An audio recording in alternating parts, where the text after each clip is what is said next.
Benar-benar memalukan tingkah dua remaja dalam informasi satu ini. Merasa sakit hati lantaran niat jahat untuk meruda paksa teman wanitanya digagalkan, dua remaja nekat mengeroyok teman sesama anak pang hingga babak belur. Alhasil keduanya kini berhasil diamankan pihak kepolisian. Syukurin. Baru-baru ini, seorang anak pang babak belur dikeroyok oleh temannya sendiri. Pada Jumat 18 Juni 2021, kejadian tersebut terjadi pada Sabtu 12 Juni 2021 pada dini hari. Hal itu terjadi lantaran pelaku pengeroyokan JN 18 tahun dan Ana 18 tahun hendak mencabuli TM 17 tahun teman wanita mereka yang juga sesama anak pang. Namun hal itu berusaha digagalkan oleh CDS 18 tahun.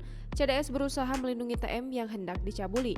Hal itu dijelaskan oleh Kanit Reskrim Polsek Tulung Agung Ibtu Haryo. Selain itu, karena niat jahat mereka digagalkan oleh CDS, kedua anak pang itu pun sakit hati. Mereka pun kemudian menghajar CDS hingga babak belur. Pada Jumat 18 Juni 2021, CDS akhirnya melaporkan tindakan kedua temannya ke Polsek Tulung Agung. Polisi pun langsung melakukan visum pada CDS. Akhirnya dari laporan tersebut, JN dan AN ditangkap pada Senin 14 Juni 2021 di tempat berbeda.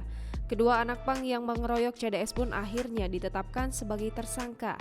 Polisi pun menjerat mereka dengan pasal 170 KUH, pidana dengan ancaman penjara paling lama 5 tahun.